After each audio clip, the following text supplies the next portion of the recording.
Hello दोस्तों, कैसे हैं आप सब। आशा करते हैं आप सब बहुत अच्छे होंगे। आज हम फिर से क्लास 10th का फिजिक्स का पार्ट 2 लेकर आए हैं, जिसमें जानेंगे प्रदीप्त और प्रदीप्त किसे कहते हैं। इससे पहले वीडियो में हम पढ़ चुके थे प्रकाश क्या है, प्रकाश के गुण और प्रकाश पुंज, किरण और पारभासी और पारदर्शी, ये सब पढ़ चुके हैं। जाकर वीडियो देख लीजिएगा, क्योंकि वहाँ से बहुत सारा ऑब्जेक्टिव बिहार बोर्ड में पूछा जाता है। चलिए आज हम पहले जान लेते हैं कि प्रदीप्त क्या किसे कहते हैं, या इसी दूसरा नाम है दीप्त। लेकिन जो वस्तु प्रकाश स्वयं उत्पन्न करता है, जो वस्तु प्रकाश स्वयं उत्पन्न करता है, उसे क्या बोलते हैं, प्रदीप्त। क्या बोलते हैं, प्रदीप्त। जो प्रकाश स्वयं उत्पन्न करेगा उसे क्या कहेंगे, प्रदीप्त।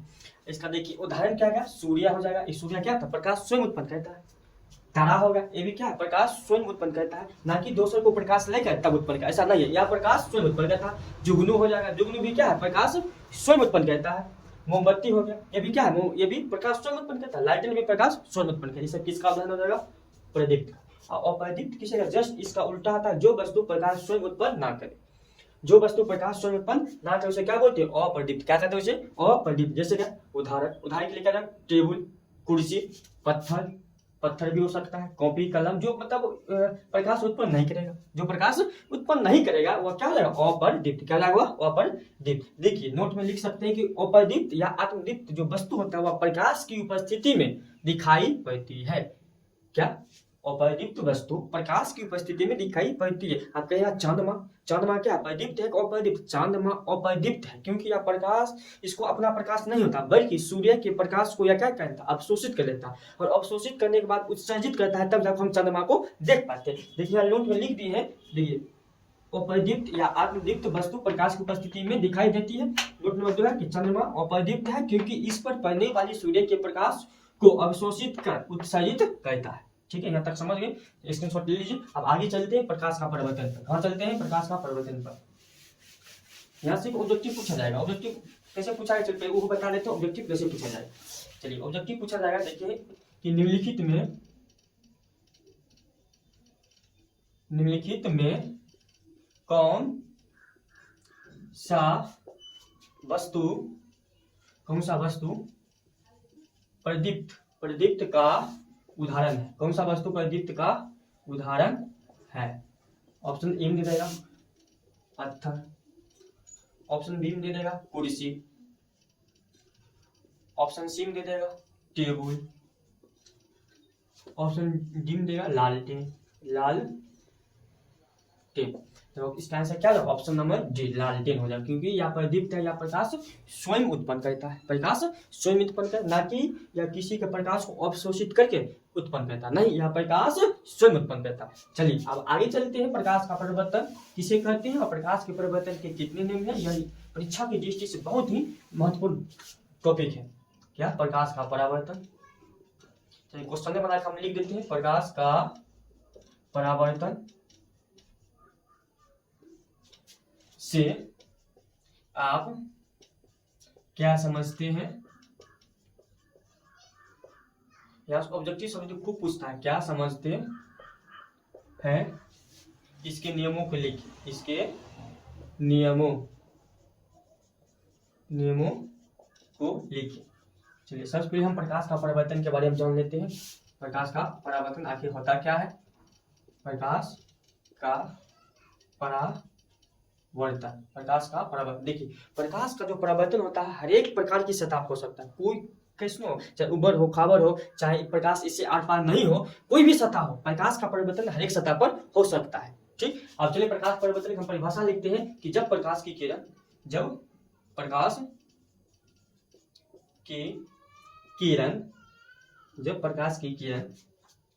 किसी सतह से टकराकर पुनः उसी माध्यम में लौट जाती है। जब प्रकाश की किरण किसी सतह से टकराकर पुनः उसी माध्यम में लौट जाती है तो इस घटना को प्रकाश का परावर्तन कहते हैं। प्रकाश का परावर्तन कहते हैं, प्रकाश का परावर्तन करते हैं। चलिए अब इसको हम चित्र के माध्यम से समझ लेते हैं। देखिए ये हो गया परावर्तक सतह, क्या हो गया परावर्तक सतह, परावर्तक सतह।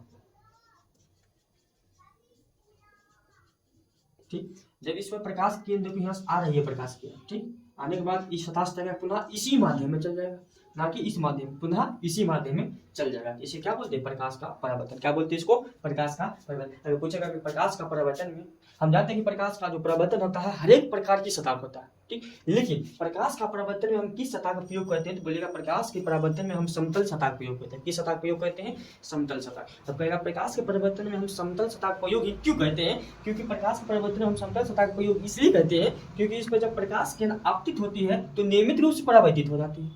जब प्रकाश किरण आपतित होती है परावर्तक समतल सतह पर तो नियमित रूप से क्या होती है, परावर्तित हो जाती है। इसीलिए प्रकाश के परावर्तन में हम समतल सतह का प्रयोग करते हैं। अगर समतल सतह नहीं रहेगा तो हम समतल दर्पण भी बोल सकते हैं। अब यह ऊपर खावा सतह, इस पर क्यों होता है, लेकिन इस पर भी प्रकाश परावर्तन, लेकिन इस पर नियमित रूप से नहीं, तो कभी इधर भाग जाएगा, कभी आगत प्रकाश की कभी इधर भाग जाएगा, कभी आगत कभी इधर भाग जाएगा, कभी झुकाव कम कभी झुकाव ज्यादा, कभी झुकाव कम कभी झुकाव ज्यादा। लेकिन परावर्तक सतह, समतल परावर्तक सतह रहेगा, इसमें झुकाव बराबर रहेगा, जितना इधर से झुकेगा उतना इधर से झुकेगा।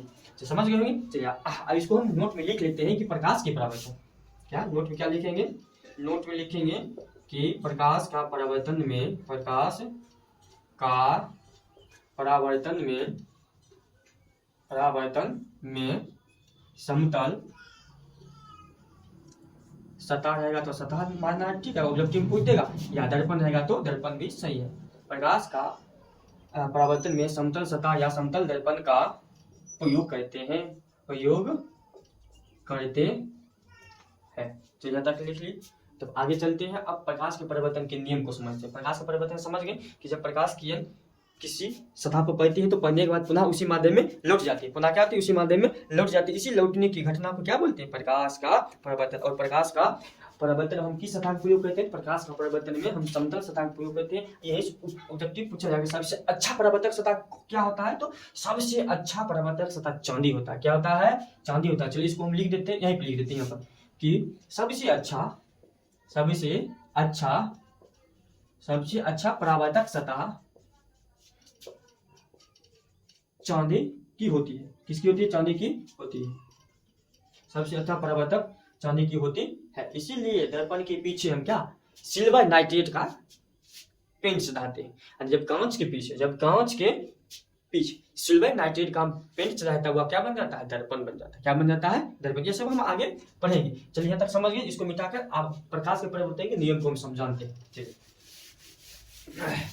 इसको मिटाकर आप जानेंगे प्रकाश के परावर्तन के नियम। प्रकाश के परावर्तन के नियम, प्रकाश के परावर्तन के नियम। देखिए हम जान प्रकाश के परावर्तन के दो नियम होता है। कितने नियम होता है, दो नियम। पहले उसको लिख लेते हैं कि प्रकाश के परावर्तन के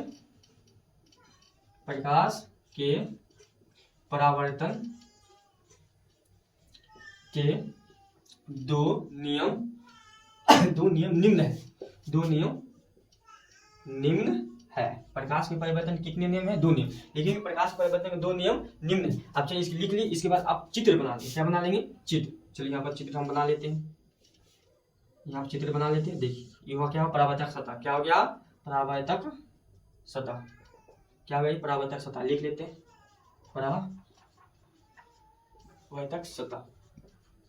परावर्तक सतह। देखिए इस पर जो किरण आएगी ऐसे करके जिस बिंदु पर पड़ेगा, आपतित जो किरण आ रही है इसे बोलते हैं आपतित किरण। क्या बोलते हैं इसे, आपतित किरण। लेकिन क्या है, आ रही है, आपतित किरण। आपतित किरण जिस बिंदु पर मिलता है उसे क्या बोलते हैं, आपतन बिंदु। क्या कहते हैं, आपतन बिंदु। देखिए आपतित किरण यहाँ सतह से टकराकर पुनः इसी माध्यम में लौट जाएगा। जब इसी माध्यम में लौटेगा, जो लौटने वाली किरण है इसे बोलते हैं परावर्तित किरण। लौटने वाली किरण क्या बोलते हैं, परावर्तित किरण। देखिए आपतित किरण और परावर्तित किरण के बीच बैलेंस बना रहे, इसके लिए हम इसके बीच खींच देते हैं अभिलंब। क्या खींचते हैं, अभिलंब। क्या खींचते हैं, अभिलंब, जिसका इंग्लिश क्या था, नॉर्मल। अभिलंब। और आपतित किरण का इंग्लिश क्या होता है, इंसिडेंट रे। इसका परावर्तित किरण इंग्लिश क्या होता है, रिफ्लेक्टिव रिफ्लेक्टेड रे। अब देखिए ये अभिलंब है, यह आपतित किरण। ये क्या है? अभिलंब आपतित किरण। इसके बीच जो झुकाव होता है, इस जो कोण बनता है, इस कोण को बोलते हैं परावर्तन कोण, सॉरी आपतन कोण, जिसे हम लिखते हैं एंगल आई। क्या लिखते हैं? आई। आई क्या बोलते हैं? आपतन कोण। यहाँ पे लिख देते हैं आपतन कोण। देखिए ये अभिलंब है, ये परावर्तित। इसके बीच भी कोण बनता है, जिसे बोलते हैं परावर्तन कोण, जिसको हम आर से सूचित करते हैं। किससे सूचित करते हैं? आर से। क्या लिखेंगे? इसका नाम परावर्तन कोण। परावर्तन को चलिए आप प्रकाश परिवर्तन के 2 नियम है, आप लिखना चालू करते हैं। सबसे पहले लिखेंगे, रसायन लिख रहे हैं। पहला नियम के अनुसार, पहला नियम के अनुसार, पहला नियम के अनुसार क्या होता है? पहला नियम के अनुसार आपतन कोण परावर्तन कोण के बराबर होता है। आपतन कोण परावर्तन कोण के बराबर होता है। आपतन कोण परावर्तन कोण के बराबर होता है। लिखेंगे एंगल आई बराबर एंगल आर। इसका हम देखिए, यहाँ से ऑब्जेक्टिव भी पूछा जाता है कि आपतन कोण किस कोण के बराबर होता है? आपतन कोण परावर्तन कोण के बराबर होता है। अगर पूछेगा बताइए, अगर आपतन कोण 30 डिग्री का, आपतन कोण कितना 30 का है, तो परावर्तन कोण कितना होगा? तो परावर्तन कोण भी 30 होगा। यदि पूछेगा क्यों होगा? क्योंकि आपस में क्या था, पहला नियम के अनुसार बोला गया है कि आपतन कोण परावर्तन कोण क्या था? बराबर होता है। अगर आपतन कोण 45 के है, तो परावर्तन कोण कितना होगा? 45। कितना होगा? 45। अगर पूछेगा कि इस जो बिंदु है, इसको आपतन बिंदु ही क्यों नाम दिए? बोलो क्योंकि इस पर सबसे पहले कौन सी किरण आ रही है? तो सबसे पहले आपतित किरण आ रही है, इसीलिए इसका नाम क्या हुआ? आपतन बिंदु। क्या हुआ? आपतन बिंदु। चलिए अब दूसरा नियम चलते हैं। दूसरा नियम के अनुसार, दूसरा नियम के अनुसार, दूसरा नियम के अनुसार क्या होता है? दूसरा नियम के अनुसार होता है आपतित किरण। देखिए क्या है? आपतित किरण। आपतित किरण और परावर्तित किरण। परावर्तित किरण, आपतित किरण, परावर्तित किरण तथा आपतन बिंदु पर, आपतन बिंदु पर खींचा गया अभिलंब, या लंब भी बोल सकते हैं, अभिलंब भी बोल सकते, कोई दिक्कत नहीं। खींचा गया अभिलंब तीनों एक ही तल में होता है। एक ही तल लिखिए, सतह लिखिए, सब बात ठीक है। एक ही तल में होता है। एक ही तल में होता है। इतना लिख दिए तो परीक्षा में 2 नंबर आराम से मिल जाएगा। चित्र सहित लिखना है। देखिए आप दूसरा नियम को समझते हैं कि क्या कहता है? दोस्तों आपतित किरण, परावर्तित किरण तथा आपतन बिंदु पर खींचा गया अभिलंब तीनों एक ही तल में होता है। देखिए आपतित किरण, परावर्तित किरण, देखो आपतन बिंदु पर खींचा गया, तीनों एक ही सतह है कि अलग अलग सतह पे? तीनों एक ही सतह है या एक ही बिंदु होता है, ये भी सही है। ठीक है ना? यहाँ तक समझ गए। चलिए आप जानते हैं इससे और कैसे कैसे ऑब्जेक्टिव बनता है, कैसे कैसे पूछ सकता है यह ऑब्जेक्टिव। अगर ध्यान से देखिएगा तो यहाँ से इस टॉपिक से एक भी ऑब्जेक्टिव नहीं पूछा। सबसे पहला ऑब्जेक्टिव यही पूछता है कि प्रकाश के परिवर्तन के कितने नियम है? तो 2 पूछेगा। आपतन कोण किसके बराबर होता है? आपतन कोण परावर्तन कोण के बराबर होता है। यदि पूछेगा आपतन कोण 30 डिग्री का, तो परावर्तन कोण कितना होगा? 30 का होगा। ठीक है। चलिए आप और कुछ जानते हैं कि इससे कैसे कैसे ऑब्जेक्टिव बनता है। चलिए इसमें इंक डाल लेते हैं। देखिए ऑब्जेक्टिव कैसे कैसे बनता है, इसको आप जानते हैं। तो इसको मिटा देते हैं, उसके बाद जानते हैं कि ऑब्जेक्टिव कैसे कैसे बनता है।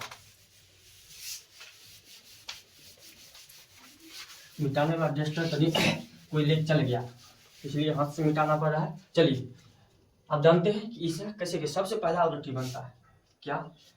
कि जब नहीं, सबसे पहला ऑब्जेक्टिव ये बनेगा कि अभिलंब और परावर्तक सतह के बीच कितना डिग्री कोण बनेगा? तो अभिलंब और परावर्तक सतह के बीच 90 डिग्री कोण बनेगा। कितना डिग्री कोण बनेगा? 90 डिग्री। तो लिख लेते हैं कि अभिलंब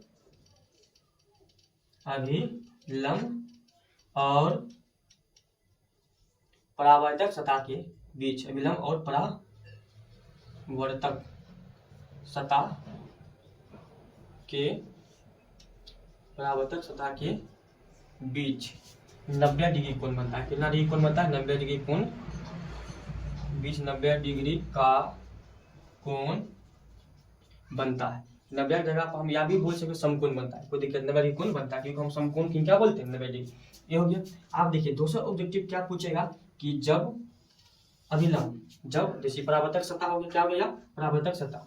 जब अभिलंब परावर्तक सतह पर लंबवत आपतित होती है। लंबवत मतलब क्या जानते हैं? देखिए लंबवत मतलब जैसे आया वैसे ही चला गया, जैसे आया वैसे ही चला गया, इसे क्या बोलते हैं? लंबवत। जब अभिलंब परावर्तक सतह पर लंबवत आपतित होती है, लंबवत आपतित होती है, तो अभिलंब और परावर्तित किरण के साथ कितना डिग्री कोण बना। देखिए जैसे आया वैसे ही चल गया, जैसे आया वैसे ही, अगर ऐसे भी जाता, अगर ऐसे भी सपोर्ट मानो, अगर ऐसे भी जाता तो इनके बीच कोण बनता है। देखिए क्या हुआ? अभिलंब हो गया परावर्तित किरण, लेकिन जैसे आ रहा है वैसे ही जा रहा है, जैसे आ रहा है वैसे ही जा रहा है, इनके बीच कोण कितना बनेगा? 0 डिग्री। कितना बनेगा? क्योंकि इनके बीच झुकाव भैया रहा है, जैसे आ रहा है वैसे ही चला जा रहा है। देखिए क्वेश्चन कैसे बनेगा? पूछेगा कि जब अभिलंब परावर्तक सतह पर लंबवत आपतित होती है, लंबवत आपतित होती है, तो अभिलंब और परावर्तित किरण के बीच 0 डिग्री, क्या 0 डिग्री का कोण बनेगा। कैसे बनेगा समझा दिए। तो देखो जैसे आ रहा वैसे, लंबवत मतलब जैसे आ रहा वैसे ही जा रहा है, इनके बीच झुकाव नहीं है तो कोण नहीं बनेगा। अगर तनिक सा झुकाव होता तो इनके बीच कोण बनता, नहीं झुकाव है नहीं बनता। ठीक है, अब यहाँ तक समझ गए। अब देखिए इससे और ऑब्जेक्टिव कैसे पूछ सकता है, चलिए प्रकाश मिटाते हैं और बता देते हैं। चलिए इसको इसी को मिटा रहे हैं, इसी को मिटा रहे हैं कि आप समझिएगा। देखिए हम जानते हैं कि अभिलंब परावर्तक सतह के साथ 90 डिग्री कोण बनाता है। ठीक है, चलिए ठीक है, हम यहाँ जानते हैं। आप देखिए यहाँ जैसे ये क्या परावर्तक सतह, ये क्या हो गया? अभिलंब। क्या हो गया? अभिलंब। देखिए परावर्तक सतह और आपतित किरण, सपोज मान लेते हैं कि परावर्तक सतह और आपतित किरण, ठीक है, परावर्तक सतह और आपतित किरण, क्या ही आपतित किरण, ये क्या परावर्तक सतह और आपतित किरण, परावर्तक सतह और आपतित किरण मान लेते हैं हम 40 डिग्री कोण बना लिया। कितना डिग्री कोण बना लिया? 40 डिग्री का। आपतित किरण और परावर्तक सतह के साथ 40 डिग्री कोण बना लिया, तो बताइए कि आपतन कोण इसमें कितना होगा और परावर्तन कोण कितना होगा। देखिए हम जानते हैं कि जो अभिलंब है परावर्तक सतह के साथ 90 डिग्री कोण बनाता है। देखिए यहाँ पर 90 में से 40 तो आपतित किरण के साथ ही बना लिया, 90 में से 40 आपतित किरण के साथ क्या हुआ? बना लिया, तो आपतन कोण कितना हो जाएगा? अब कहिएगा 90 में से 40 जब ए बना लिया तो 50 बचेगा, आपतन कोण कितना हो जाएगा? 50 का। जब आपतन कोण 50 का तो परावर्तन कोण कितना डिग्री हो जाएगा? ये भी कितना हो जाएगा? 50 का हो जाएगा। क्यों? क्योंकि हम प्रकाश के परावर्तन के नियम से जान चुके हैं कि आपतन कोण परावर्तन कोण के बराबर होता है। समझे? चलिए एक और इस पे बताते हैं। देखिए ये क्या है? परावर्तक सतह। क्या है? परावर्तक सतह। क्या है? परावर्तक सतह। हम जानते हैं परावर्तक सतह के साथ अभिलंब 90 डिग्री कोण बनाता है। ठीक है, अब देखिए आ गया आपतित किरण। कौन सा किरण? आपतित किरण। ये कौन सा किरण हो गया? परावर्तित किरण। इनके बीच कौन सा कोण होता है? अभिलंब और आपतित किरण के बीच आपतन कोण, जिसको हम आई लिखते हैं। ये परावर्तित किरण और अभिलंब है, इनके बीच कौन सा कोण होता है? परावर्तन कोण, जिसको हम क्या लिखते हैं? आर लिखते हैं। देखिए यह क्वेश्चन बनता है कि यदि आपतित किरण परावर्तक सतह के साथ 60 डिग्री का कोण बना लिया, कितना डिग्री का? 60 डिग्री कोण बनाया, तो बताइए इसमें आपतन कोण कितना होगा और परावर्तन कोण कितना होगा? ध्यान समझिएगा। हम जानते हैं कि परावर्तक सतह के साथ अभिलंब 90 डिग्री कोण बनाता है, 90 डिग्री बनाता है, लेकिन यहाँ तो क्या हो? परावर्तक सतह आपतित किरण परावर्तक सतह के साथ 60 का बना लिया, लेकिन 90 में से 60 यह बना लिया, तो बचा कितना? 30। बचा कितना? 30। तो आपतन कोण कितना हो जाएगा? 30 का। तो परावर्तन कोण भी कितना होगा? 30 डिग्री का। समझ गए होंगे। चलिए आज के लिए इतना ही। आप लोग कमेंट बॉक्स में जरूर बताइएगा कि यह वीडियो कैसा लगा। तब तक जय हिंद, जय भारत। अब मिलते हैं अगले वीडियो में, ऐसे ही सपोर्ट करते रहिएगा। जय हिंद।